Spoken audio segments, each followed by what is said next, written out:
to grasp I would say the power of intangible assets, you need to have a level of vision. You need to be sensible to projection, so that you can understand the mechanics and see how we can make it happen.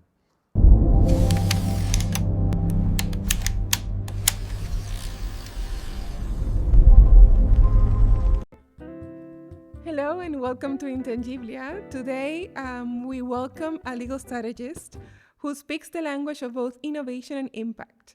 Marc is an IP advisor, blockchain compliant expert, carbon project consultant, and founder of IP Stance. With over 15 years of international experience, he helps startups and entrepreneurs transform ideas into assets and risk into opportunity. From carbon markets to code-based economies, Marc brings a unique perspective on how to protect innovation without slowing it down. In this conversation, we dive into IP sustainability, Web3 compliance, and why the smartest ideas need the strongest foundations. So we're going to talk about first yourself. Tell us about yourself and how you landed here in Geneva. Well, basically, I'm Geneva homegrown. I grew up in Geneva and did all my life here. Did all my scholar studies here and until university. And then I went to the UK to higher studies. Spent a few years in England, London, before coming back to Geneva, where I started my professional career. Okay. So you travel around a little bit. You grew up here, and then you went abroad to study to spread your wings. Yes. And then you came back home. Exactly. Perfect. So you work at the intersection of intellectual property, blockchain, and sustainability. What does these three fields have in common that most people don't realize? I would say the three things cover risks. In every business, there are risks involved. Every transaction has risk involved, and most of the time, risk is not well appreciated until a bad event occurs. That's when people realize, oh, we should have known better. Yeah. But in fact, risk is an intangible, I would say, topic. It's not something that is well understood, and the conversions of subjects bring an intersection to this intangible asset topic, because IP deals with the risk, and compliance is about mitigating the risk. Yeah. And this is where these two topics merge. And when it comes to the climate and sustainability, we're also dealing with risk, and most of the time climate finance is related to the intangible asset finance, because the carbon is intangible by essence, and the carbon finance, carbon credits are the financial instruments around it, but it's the monetization of this intangible asset that is the carbon. So this is where I bring the link between those three, and knowing also that there are the SDGs that have been put in place. Companies are taking these topics much more seriously now, and this is where they need to, I would say, make a substantial effort when it comes to their intangible capital and the monetization of it. So all of them deals with intangible items or assets or things as well. So Yes. it's always in the collective imaginary. Yes. Your firm, IP Stance, helps clients turn intangible capital into tangible growth. What's one way you help founders unlock hidden value? It's an interesting question. Most of the time, the best way to go into it is to deep dive in the entrepreneur business and look at the essence of what they've been achieving. And from there, we'll be able to assess through an IP audit, we'll be able to assess what are all these intangible assets that are sleeping in this business that the entrepreneur might have not realize they can value and monetize.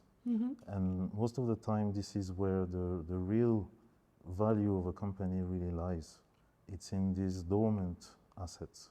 And the idea is to bring them to life and generate additional income stream for a business and use those assets to help, I would say, sustain the business strategy, the overall business strategy, so that you get an incremental advantage and can move faster. Because the value is already there, but they haven't recognized it. Exactly. Okay, that's very interesting. So it's not because the push is always to be creative, innovative, to launch things, but it's good to do a self-reflection, or like it's good to like the audit. Yes. To realize, well, wait, maybe you don't need to create something because you already have. And do that introspection. It's a very interesting exercise, because most of the time people don't realize how far they've come and how much they know, and how something that they take for granted can be useful to many. Yeah. So this is basically the challenge, is to help them realize and come to terms with this thing you don't value is actually extremely valuable. And To make visible the invisible. Yes. Yeah, that's great. That's remarkable. So you have advised early stage ventures and multinationals. When it comes to protecting innovation, what changes the game? Size, timing, or mindset? I would say it all starts with mindset, because to grasp I would say the power of intangible assets, you need to have a level of vision. You need to be sensible to projection, so that you can understand the mechanics and see how we can make it happen. The second aspect will be the size, because the size of the company, the size of the market will determine how aggressive or defensive you will be with the exploitation of the assets. And obviously the timing in relation to the market is also key, because if you come too early, no matter how much marketing you're going to do, it might not work. If it's too early, it's too early. It's not the moment for it. Yes. Yeah. So yeah, I would say put them in that order of importance. Yeah, makes sense. And mindset also is the hardest part as well, because there's things that you cannot really put in people's mind. Exactly. And because they're not open to it, or they're just not willing to take the chance. Exactly. Yeah. If they don't acknowledge the challenge, and they don't reckon that you have to go out of your comfort zone to discover and explore the opportunities, then it might not be the right fit, and we can't pass that level. Yeah, makes sense. And you have worked with traditional IP spaces and frontier technologies like tokenization and decentralized finance, DeFi. How do you adapt legal thinking to new tech? Well, there was also, I would say, similar to sustainability questions, this common factor of intangibility. And even when we talk about tech, there are a lot of creation going on. Developers create and write codes, and even though now AI has come into play, but the essence is that the codes are written, protected by copyrights, and until you start to market it and put it out there, the trademark dimension doesn't really kick in. But I would say by common practice, because people sometimes overlook IP laws, they started to launch many products in relation to blockchain, and especially cryptocurrencies, and sometimes with similar names. And there's been a lot of, I would say, not so good projects with confusingly similar names. Oh no! And so they tarnish the reputation of someone who's doing it right. Exactly. And IP laws are actually the perfect instrument to kind of stop the bad behavior. Yeah, of course. And it is also a space where there is a lot of sensibilization to make, to realize that it's not because it's open that it's lawless. There are some laws that are already existent and very suitable for the subject, and the legislator adapted also in many jurisdictions to recognize some of these, I would say, instruments as securities also, and regulations have come into play. So now compliance regulations also come in. So it's a very, I would say, cross-border topic. Yeah. And it has, I would say, many years to go ahead. So you can have a harmonization between them, because the new tech, of course, it is going to be there. It's just only going to get bigger and bigger. But that doesn't mean that IP is going to have less of a role. Actually, it's the contrary. Exactly. It's going to help to build trust with the public, make sure as well that everyone is identified as they should. And if they're not, then you follow the, Exactly. the legal process. Yes, that's the best way to put it. Yeah. And it's a matter of, I would say, spreading the knowledge for people to realize, even if a team launches a cryptocurrency tomorrow, knowing that they can protect themselves from a copycat is something that they would be happy to know. Yeah, of course. So it's just a matter of responding to the prospect's need to bring him a solution that is actually effective for his problem. Yeah, perfect.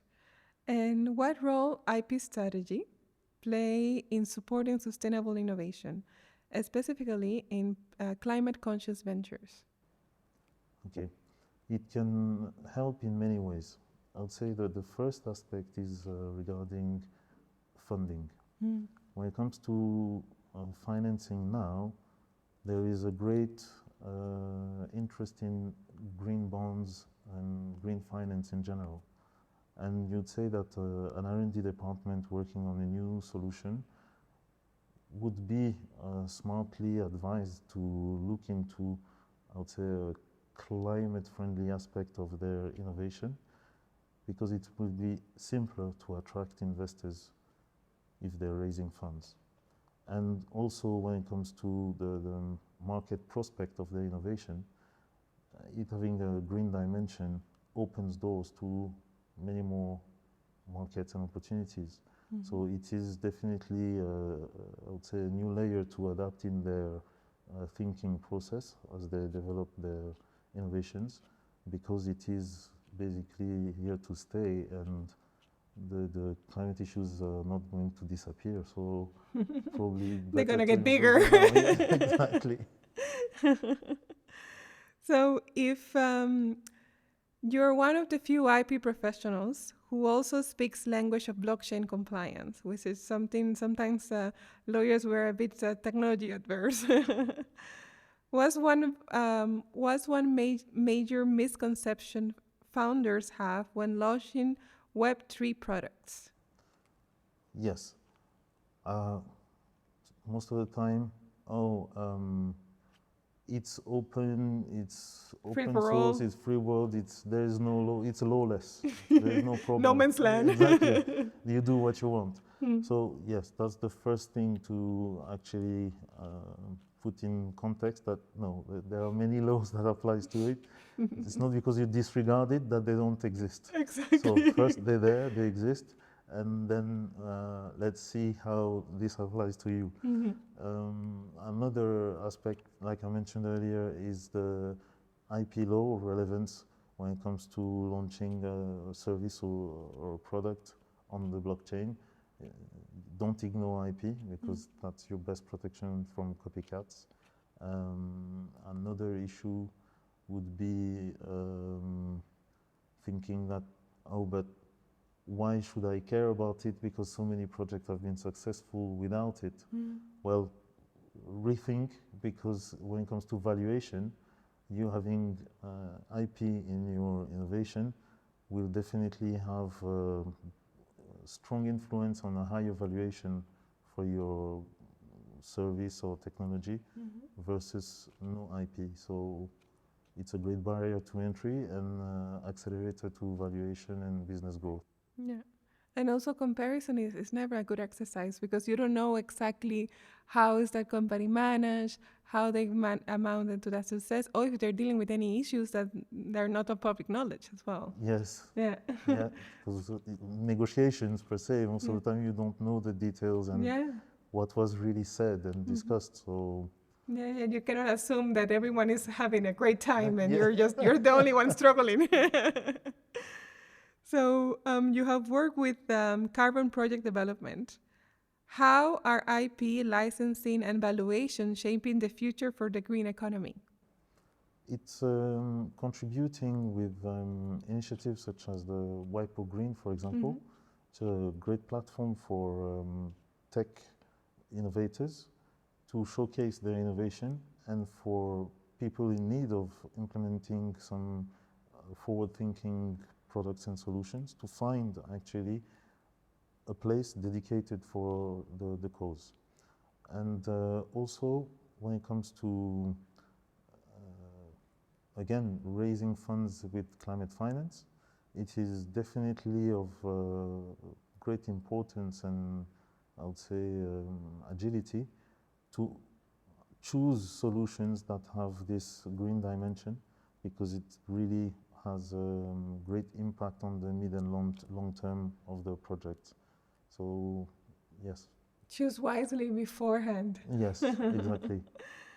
You talk about fortifying brands. What makes a brand legally strong beyond the trademark certificate that we all know? Yes, the trademark certificate is the first step, and a lot of trademark owners stop there when in fact it's the beginning of the journey because straight from being issued this certificate, the good idea is to monitor the registries and see if anyone is trying to copy or inspire strongly from you. So, if they're created illegally. you know, because letting a copycat slide, the longer you wait to react, the harder it's going to be for you. Of course. Yeah. So this is the first thing. And also, when it comes to owning a trademark, the next good idea is to exploit that trademark and trying to license or build a business to franchise it, because you never know, it might cost less to expand through a franchise versus developing yourself cross-border business. So it has some benefits, especially when it comes to tech. If you have a solution, online solution, you might want to just expand and license to another territory the exploitation of your solution, and it might be easier for you to go that way versus trying to open an office and recruit the right people. And put all the money or find the money to put it. Exactly. So you can do it because partnership licensing is a great way to expand with minimizing the risk as well. Exactly. And it's a way of monetizing your brand. Exactly. But you have to have a strong brand first. Exactly. So the register, yes, of course, checked, but monitor, make sure that no one is stepping out of their enforce if you legal lane. notice that somebody is infringing on your rights, you've got to take action. Of course, because when you don't take action, in many jurisdictions, you're penalized by it. Yes, and you are devaluating your own brand by not taking action. That means that this certificate is worthless. So you don't care. Exactly. So what message are you sending out? So you have to enforce your rights. Yeah, of course, you have to be your first defender. Yes.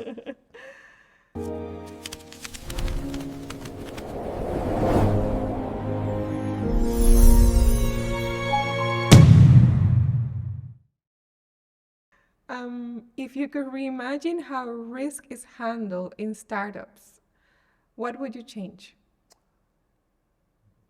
Taking risk consideration at a very early stage. Most of the time, too often, we hear, "Oh, we'll think about that later." And this is actually a killer sentence, because this thinking about it later, you might never get to that later because you didn't consider it. Because it's never the right time. You see, and that right time is not going to come and land on you. You have to create that opportunity. And by having the strongest case is the best way to convince any partner, investor, or any party to contribute for your project to go forward. Yeah. So weaknesses are not recommended. Mm-hmm. It's better to come prepared Yes, of course. and inspire trust and confidence for people to follow. Yeah, because if you're asking people to trust in you, you have to be trustworthy. Exactly. Yeah, makes sense.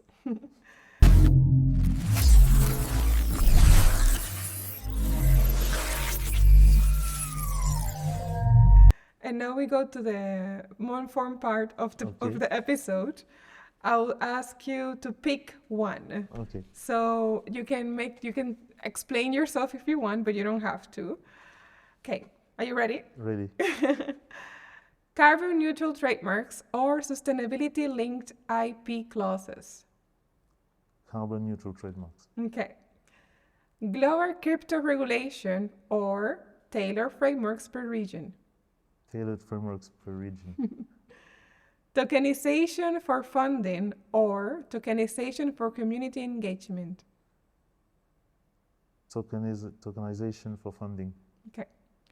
Legal foresight or legal fire drills. Legal foresight. Smart contracts or smarter negotiations. Smarter negotiations. Defensive IP or collaborative licensing. Collaborative licensing. Okay, nice. Yeah. We create more together. Exactly. ESG baked into business models or reported at the end. Reported at the end. Okay. A world where every pitch deck includes an IP plan or where due diligence does the heavy lifting. Due diligence does the heavy lifting. Okay. And finally, launch first and protect later or IP first, even in beta. IP first, even in beta. Protect before you launch. Exactly. And now you can take the palette, and you have to choose true or futurist. Okay. So the statement I'm going to give you is you regard it as either truth or something that is happening right now, is about to happen, or futurist, that is sci-fi, way in the future, is never going to happen. Okay. Okay.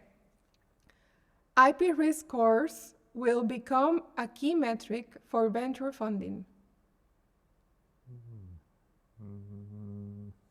True. True.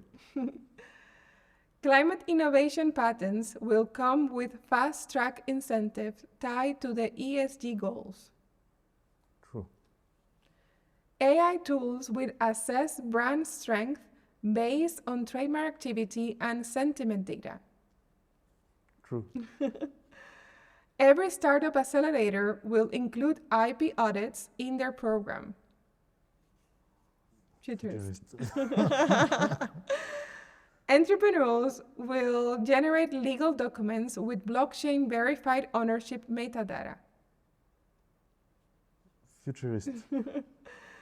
Open source hardware will drive more patent filings than software in the next years. True. There will be an international registry of green innovation under Creative Commons type model. True. True. That's nice. It's a beautiful thought. Smart IP wallets will auto-track licensing revenue across jurisdictions. Futurist. Too many things to take into consideration. Governments will offer IP tax credit to climate-aligned inventions. True. True. And finally, IP infringement monitoring will be outsourced to autonomous AI agents.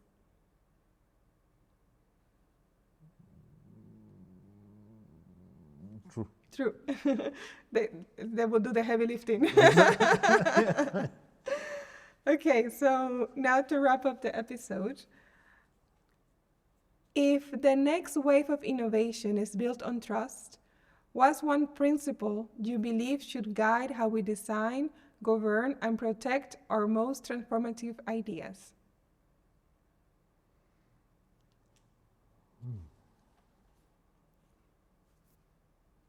I'm kind of stuck here. And don't worry, take your time. It's a big question. It is indeed. How to take one on this? Even though we have to come out of the comfort zone at times, I would say that I'm quite comfortable with the tools we have at the moment. I don't know if there is maybe some harmonization with IP financing issues, because it requires, I would say, a better implementation. There's too few countries that have proper framework on these questions. That probably hinders on the capacity of some countries to adopt the IP mindset and the respect for IP, because it comes along with, I would say, financial incentives as well. So without this, it's hard to get some parties on board. Yeah, it's a hard question. So, what do you think is the secret ingredients in order for people to keep trusting the system, to keep to build trust with AI, blockchain, all this Web3 tech?